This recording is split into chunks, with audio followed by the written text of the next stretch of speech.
ओम शांति। अज 4/8/2022 की बाणी है।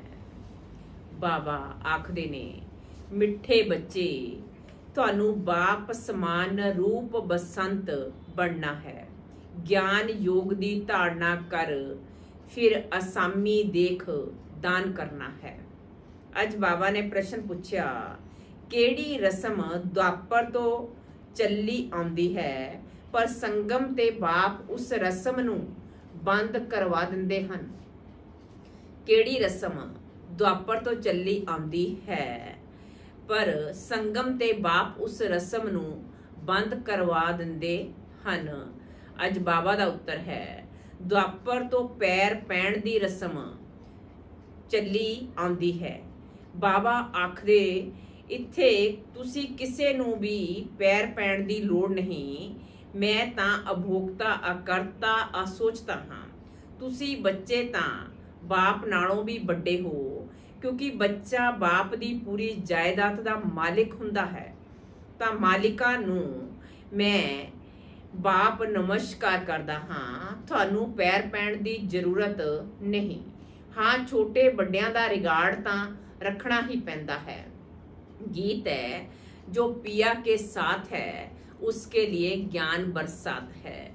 ओम शांति। बरसात दे हर बरे पैंदी है। वो है पानी दी बरसात, ये है ज्ञान दी बरसात जो कल्प कल्प हुंदी है। ये है पातित दुनिया नरक। इस नू विशिष सागर भी कहा जाता है। जिस विशिष मतलब काम अग्नि नाल भारत काला हो गया है। बाप कहंदे है, मैं ज्ञान सागर ज्ञान वारिश नाल गोरा बनाउंदा हां। इस रावण राज विच सब काले हो गए हन। सब नू फिर पातित बना दिता है। मूल वतन विच कोई पातित आत्मा नहीं हुंदी है। सतयुग विच भी कोई पातित नहीं रहिंदा है। हुण ये है पातित दुनिया, तां सब ते उपर ज्ञान वारिश चाहिदी है। ज्ञान वारिश नाल ही फिर सारी दुनिया पातित बन जाती है। दुनिया ये नहीं जानती कि असी कोई काले पातित हो गए हाँ। सतयुग विच कोई पातित हुंदा नहीं, सारी दुनिया ही पवित्र है। उत्थे पातित दा नाम निशान नहीं रहिंदा। इसलिए विष्णु नू खीर सागर विच दिखाउंदे हन। इस दा अर्थ भी मनुख नहीं जानते। तुसी समझदे हो विष्णु दे दो रूप, ये लक्ष्मी नारायण ही है। कहंदे है उत्थे घी दियां नदियां वगदियां है तां जरूर खीर सागर चाहिदा है। मनुख तां विष्णु भगवान कह दिंदे है। तुसी विष्णु नू भगवान नहीं कह सकदे। विष्णु देवताएं नमा, ब्रह्मा देवताएं नमा कहंदे है। विष्णु नू भगवान नमा नहीं कहांगे। शिव परमात्मा नमा शोभता है। वो थानू रोशनी मिली है। ऊंच ते ऊंच श्री श्री 108 रुद्रमाला कहा जाता है। उपर विच है फुल, फिर मेरू दाना जुगल कहा जाता है। लक्ष्मी नारायण नू ब्रह्मा सरस्वती नू जुगल नहीं कहा जाता। ये माला शुद्ध है ना। मेरू फिर लक्ष्मी नारायण नू कहा जाता है। प्रवृत्ति मार्ग है ना। विष्णु नो मतलब लक्ष्मी नारायण दी डायनेस्टी सिर्फ लक्ष्मी नारायण कहंदे है, पर उन्हां नू संतान भी तां होवेगी ना, ये किसे नू पता नहीं है। हुण तुसी बच्चे विश सागर तो निकलदे हो, उन्हां नू काली देव भी कहा जाता है। सतयुग विच तां कुछ हुंदा नहीं। नाग ते डांस कीती, ये कीता, ये सब दंत कथाएं है। बाबा कहंदे ब्लाइंड फेद नाल गुड़ियां दी पूजा करदे रहिंदे हन। बहुत देवतियां दी मूर्ति बनाउंदे है। लखां करोड़ां रुपए खर्च करके देवतियां नू शिंगारदे है। कई तां सच्चे सोने दे जेवर आदि भी पहनाते हैं, क्योंकि ब्राह्मणा नू दान करना हुंदा है। ब्राह्मण जो पूजा करते है बहुत खर्चा करवाते है, धूमधाम नाल देवियां दियां झांकियां कढ़दे हन, देवियां नूं क्रिएट कर पालना कर फिर उन्हां दा श्रृंगार कर डुबो दिंदे है। इस नूं कहा जांदा है गुड़िया दी पूजा। भाषण विच तुसी समझा सकते हो किवें इह अंध शरदा दी पूजा है। गणेश भी बहुत चंगा करके बनाते हैं। हुण सुंड वाला तां कोई मनुख हुंदा नहीं है, किन्ने चित्र बनाते हैं, पैसा खर्च करते हैं। बाप बच्चों नूं समझाते हैं थानू असी किन्ना साहूकार एकदम विश्व दा मालिक बनाते हाँ। ये आत्मा नूं परमात्मा बैठ समझाते हैं। ये भी जानते हैं जिन्हां ने पहले पढ़िया है अते श्रीमत ते चले है ओही चलणगे, नहीं पढ़नगे घूमणगे फिरनगे तां होणगे खराब, ऊंची पदवी पा नहीं सकणगे। हुण तुसी बच्चिआं नूं अविनाशी ज्ञान रत्ना नाल किन्ना साहूकार बना रहे है। ਉਹ ਲੋਕ ਤਾਂ शिव ਅਤੇ शंकर ਦਾ अर्थ नहीं जानते। शंकर ਦੇ ਅੱਗੇ ਜਾ ਕੇ ਕਹਿੰਦੇ ਹਨ ਝੋਲੀ ਭਰ ਦਵੋ, ਪਰ शंकर ਤਾਂ ਝੋਲੀ ਭਰਦੇ नहीं है। ਹੁਣ ਬੱਚਿਆਂ ਨੂੰ ਬਾਪ ਅਵਿਨਾਸ਼ੀ ਗਿਆਨ ਰਤਨ ਦਿੰਦੇ ਹੈ, ਉਹ ਧਾਰਨ ਕਰਨੇ ਹੈ। ਇੱਕ ਇੱਕ ਰਤਨ ਲੱਖਾਂ ਰੁਪਏ ਦਾ ਹੈ ਤਾਂ ਚੰਗੀ ਤਰ੍ਹਾਂ ਧਾਰਨ ਕਰ ਅਤੇ ਧਾਰਨ ਕਰਵਾਉਣਾ ਹੈ। दान करना पे बाबा ने समझाया है। दान भी आसामी देख के करो, जिन्हां दा सुनना दा ही दिल नहीं उन्हां पछाड़ी टाइम वेस्ट ना करो। शिव दे पुजारी होण तां देवतावां दे पुजारी होण, अजिहे नूं कोशिश करके दान देना है तां तुहाडा टाइम वेस्ट ना जावे। तुसी हर एक नूं रूप बसंत भी बनाना है ना, जिमें बाबा रूप बसंत है ना, उन्हां दा रूप ज्योति लिंगम नहीं स्टार मिसल है। परम पिता परम आत्मा परम धाम विच रहण वाले है। परम धाम परे ते परे है ना, आत्मावां नूं तां परमात्मा नहीं कहांगे, ओ परम आत्मा है। इत्थों जो दुखी आत्मा है ओ परम पिता नूं बुलांदियां है, उन्हां नूं सुप्रीम आत्मा कहांगे, ओ बिंदी मिसल है। अजिहा नहीं कि उन्हां दा कोई रूप है ही नहीं। ज्ञान सागर है, पतित पावन है, दुनिया ता नहीं जानती है। पुछो परम पिता परमात्मा किथे है, कहणगे सर्वव्यापी है। अरे तुसी उन्हां दी पतित पावन कहंदे हो तां पावन किवें बनाणगे, कुछ भी समझते नहीं है। इस नूं हनेर नगरी भी कहा जाता है। थानू तां बाबा ने हर गल तो छुड़ा दिता है। बाबा अभोक्ता अकर्ता अते असोचता है, कदी भी पैरां ते डिगण नहीं दिंदे है। पर द्वापर तो ये रस्म चली आई है, छोटे बड़े दा रिगार्ड प्रजापिता ब्रह्मा कुमारी नाम लिखिया होया है।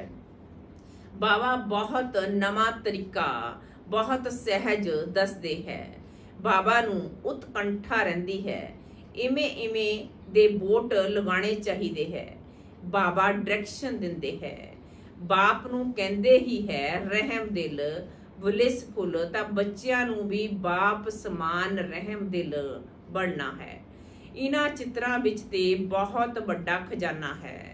स्वर्ग दे मालिक बनन दी इन्हां विच जुक्ति है। बाप तां बहुत जुक्तियां कढ़दे रहिंदे है। कल्प पहले भी कढ़ी सी अते हुण भी कढ़ी है। मनुक्खां नूं टच होवेगा कि ये गल तां बड़ी चंगी है, बाप कोलों जरूर वरसा मिलेगा। ये भी लिख देवो कि स्वर्ग दे वरसे ते तुसी हकदार हो, आके समझो। बहुत सहज गल है, सिर्फ बोर्ड बना के चंगी चंगी जगह ते लगाना है। 10-20 जगह ते बोर्ड लगाओ, ये एडवरटाइजमेंट भी पा सकते हो। मेरे जो पिछड़े हुए बच्चे होणगे उन्हां नूं ये अखर ਲੱਗਣਗੇ। ਕਹਿਣਗੇ ਪਤਾ ਤਾਂ ਕਰੀਏ ਕਿ ਇਹ ਵੀ ਸਮਝਾਉਂਦੇ ਹੈ, ਇਹ ਵੀ ਲਿਖਿਆ ਹੋਇਆ ਹੋਵੇ ਕਿ ਇਸ ਪਹੇਲੀ ਨੂੰ ਸਮਝਣ ਨਾਲ ਤੁਸੀਂ ਮੁਕਤੀ, ਜੀਵਨ ਮੁਕਤੀ ਨੂੰ ਪਾ ਸਕਦੇ ਹੈ 1 ਸੈਕਿੰਡ ਵਿੱਚ। ਬਾਪ ਕਹਿੰਦੇ ਹੈ ਜੇਕਰ ਆਪਣੀ ਜੀਵਨ ਬਣਾਣੀ ਹੈ ਤਾਂ ਸਰਵਿਸ ਕਰੋ, ਸਾਗਰ ਦੇ ਕੋਲ ਜਾकर ਰੀਫਰੈਸ਼ ਹੋ, ਫਿਰ ਸਰਵਿਸ ਕਰਨੀ ਹੈ। ਭਗਤੀ ਮਾਰਗ ਵਿੱਚ ਤਾਂ ਆਧਾ ਕਲਪ ਧੱਕੇ ਖਾਂਦੇ ਹੈ। ਇੱਥੇ ਤਾਂ 1 ਸੈਕਿੰਡ ਵਿੱਚ ਬਾਪ ਨੂੰ ਜਾਣ, ਬਾਪ ਕੋਲੋਂ ਬਰਸਾ ਪਾਉਣਾ ਹੈ। ਸਭ ਦੀ ਬਾਨਪ੍ਰਸਤ ਅਵਸਥਾ ਹੈ, ਮੌਤ ਸਾਹਮਣੇ ਖੜਾ ਹੈ। ਸਭ ਤੋਂ ਵਧੀਆ ਧੰਦਾ ਇਹ ਹੈ। ਬਾਕੀ ਜੋ ਵੀ ਮਨੁੱਖ ਧੰਦਾ ਕਰਦੇ ਹੈ ਉਹ ਹਨ ਖੋਟੇ। ਇੱਕ ਧੰਦਾ ਸਿਰਫ ਕਰਨਾ ਹੈ, ਬਾਪ ਅਤੇ ਵਰਸੇ ਨੂੰ ਯਾਦ ਕਰੋ। ਕਾਲਜਾਂ ਵਿੱਚ ਜਾ ਕੇ ਪ੍ਰਿੰਸੀਪਲ ਨੂੰ ਸਮਝਾਉਣਾ ਤਾਂ ਪੜ੍ਹਨ ਵਾਲੇ ਨੂੰ ਵੀ ਸਮਝਾਉਣਾ। ਤੁਸੀਂ ਕਿੰਨਾ ਸਹਿਜ ਵਰਸਾ ਲੈ ਰਹੇ ਹੋ, ਜਿੰਨਾ ਹੋ ਸਕੇ ਬਾਪ ਨੂੰ ਯਾਦ ਕਰੋ। ਅੱਛਾ, ਮਿੱਠੇ ਮਿੱਠੇ ਸਿਕਿਲ ਦੇ ਬੱਚਿਆਂ ਪ੍ਰਤੀ ਮਾਤ ਪਿਤਾ ਬਾਪ ਦਾਦਾ ਦਾ ਯਾਦ, ਪਿਆਰ ਅਤੇ ਗੁੱਡ ਮਾਰਨਿੰਗ। ਰੂਹਾਨੀ ਬਾਪ ਦੀ ਰੂਹਾਨੀ ਬੱਚਿਆਂ ਨੂੰ ਨਮਸਤੇ। ਧਾਰਨਾ ਲਈ ਮੁੱਖ ਸਾਰ ਨੰਬਰ 1 पर है, बहुत बहुत मिठा बनना है, क्रोध ਦਾ अंश भी ਕੱਢ ਦੇਣਾ ਹੈ। ਬਾਪ ਸਮਾਨ ਰਹਿਮ ਦਿਲ ਬਣ, ਸਰਵਿਸ ਤੇ ਤਤਪਰ ਰਹਿਣਾ ਹੈ। ਨੰਬਰ 2, मौत ਸਾਹਮਣੇ ਖੜਾ ਹੈ, ਬਾਨਪ੍ਰਸਤ ਅਵਸਥਾ ਹੈ, ਇਸ ਲਈ ਬਾਪ ਨੂੰ ਅਤੇ ਵਰਸੇ ਨੂੰ ਯਾਦ ਕਰਨਾ ਹੈ। ਭਾਰਤ ਨੂੰ ਰਾਮ ਰਾਜ ਬਣਾਉਣ ਦੀ ਸੇਵਾ ਵਿੱਚ ਆਪਣਾ ਸਭ ਕੁਝ ਸਫਲ ਕਰਨਾ ਹੈ। ਅੱਛਾ, ਵਰਦਾਨ ਹੈ, ਦੇ ਅਭਿਮਾਨ ਦੇ ਅੰਸ਼ ਮਾਤਰ ਦੀ ਵੀ ਬਲੀ ਚੜਾਉਣ ਵਾਲੇ ਮਹਾਬਲਵਾਨ ਭਵ। ਦੇ ਅਭਿਮਾਨ ਦੇ ਅੰਸ਼ ਮਾਤਰ ਦੀ ਵੀ ਬਲੀ ਚੜਾਉਣ ਵਾਲੇ ਮਹਾਬਲਵਾਨ ਭਵ। ਸਭ ਤੋਂ ਵੱਡੀ ਕਮਜ਼ੋਰੀ ਹੈ ਦੇ ਅਭਿਮਾਨ। ਦੇ ਅਭਿਮਾਨ ਦਾ ਸੂक्ष्म अंश बहुत ਵੱਡਾ ਹੈ। ਦੇ ਅਭਿਮਾਨ ਦੀ ਬਲੀ ਚੜਨਾ ਮਤਲਬ ਅੰਸ਼ ਅਤੇ ਵੰਸ਼ ਸਹਿਤ ਸਮਰਪਿਤ ਹੋਣਾ। ਅਜਿਹਾ ਬਲੀ ਚੜਨ ਵਾਲੇ ਹੀ ਮਹਾਬਲਵਾਨ ਬਣਦੇ ਹੈ।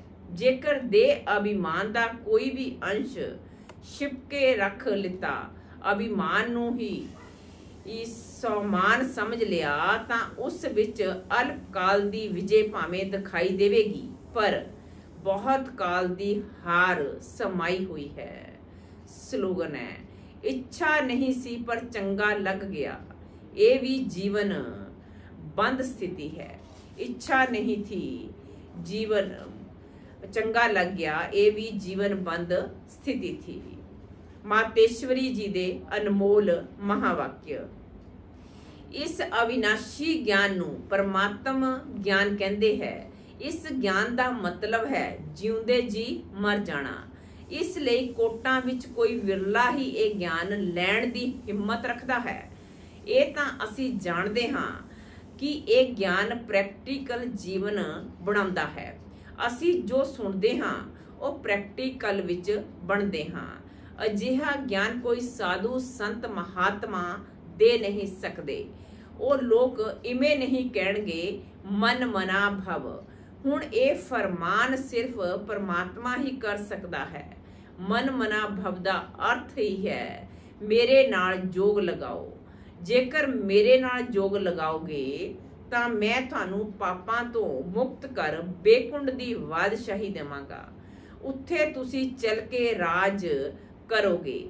ਇਸ ਲਈ ਇਸ ਗਿਆਨ ਨੂੰ ਰਾਜਾਏ ਦਾ ਰਾਜਾ ਕਹਿੰਦੇ ਹੈ। ਹੁਣ ਇਹ ਗਿਆਨ ਲੈਣਾ ਬਹੁਤ ਮਹਿੰਗਾ ਸੌਦਾ ਹੈ। ਗਿਆਨ ਲੈਣਾ ਮਤਲਬ ਇੱਕ ਹੀ ਧੱਕ ਨਾਲ ਜਿਉਂਦੇ ਜੀ ਮਰ ਜਾਣਾ। ਸ਼ਾਸਤਰ ਆਦਿ ਦਾ ਗਿਆਨ ਲੈਣਾ ਤਾਂ ਬਿਲਕੁਲ ਸਸਤਾ ਸੌਦਾ ਹੈ। ਇਸ ਵਿੱਚ ਤਾਂ ਘੜੀ ਘੜੀ ਮਰਨਾ ਹੋਵੇਗਾ, ਕਿਉਂਕਿ ਉਹ ਪਰਮਾਤਮਾ ਦਾ ਗਿਆਨ ਨਹੀਂ ਦਿੰਦੇ। ਇਸ ਲਈ ਬਾਬਾ ਕਹਿੰਦੇ ਹੈ ਹੁਣ ਜੋ ਕਰਨਾ ਹੈ ਉਹ ਹੁਣ ਕਰੋ, ਫਿਰ ਇਹ ਵਪਾਰ ਨਹੀਂ ਰਹੇਗਾ। ਪਰਮ ਪਿਤਾ ਪਰਮਾਤਮਾ ਨੂੰ ਸਤ ਚਿਤ ਆਨੰਦ ਸਵਰੂਪ ਵੀ ਕਹਿੰਦੇ ਹਨ। ਹੁਣ ਪਰਮਾਤਮਾ ਨੂੰ ਸਤ ਕਿਉਂ ਕਹਿੰਦੇ ਹੈ? ਕਿਉਂਕਿ ਉਹ ਅਵਿਨਾਸ਼ੀ ਇਮਾਰਟਲ ਹੈ, ਉਹ ਕਦੇ ਅਸਤ ਨਹੀਂ ਹੁੰਦਾ, ਅਜਰ ਅਮਰ ਹੈ। ਅਤੇ ਪਰਮਾਤਮਾ ਨੂੰ ਚੈਤन्य ਸਵਰੂਪ ਵੀ ਕਹਿੰਦੇ ਹੈ। ਚੈਤन्य ਦਾ ਅਰਥ ਹੈ ਪਰਮਾਤਮਾ ਵੀ ਮਨ ਬੁੱਧੀ ਸਹਿਤ ਹੈ। ਉਸ ਨੂੰ ਨੌਲੇਜਫੁਲ, ਪੀਸਫੁਲ ਕਹਿੰਦੇ ਹੈ। ਉਹ ਗਿਆਨ ਅਤੇ ਯੋਗ ਸਿਖਾ ਰਹੇ ਹੈ। ਇਸ ਲਈ ਪਰਮਾਤਮਾ ਨੂੰ ਚੈਤन्य ਕਹਿੰਦੇ ਹੈ। ਭਾਵੇਂ ਉਹ ਅਜਨਮਾ ਵੀ ਹੈ, ਉਹ ਅਸੀਂ ਆਤਮਾ ਮੁਆਫਿਕ ਜਨਮ ਨਹੀਂ ਲੈਂਦਾ। ਪਰਮਾਤਮਾ ਨੂੰ ਵੀ ਨੌਲੇਜ ਅਤੇ ਸ਼ਾਂਤੀ ਦੇਣ ਲਈ ਬ੍ਰਹਮਾ ਤਨ ਦਾ ਲਾਨ ਲੈਣਾ ਪੈਂਦਾ ਹੈ। ਅੱਛਾ, ਓਮ ਸ਼ਾਂਤੀ।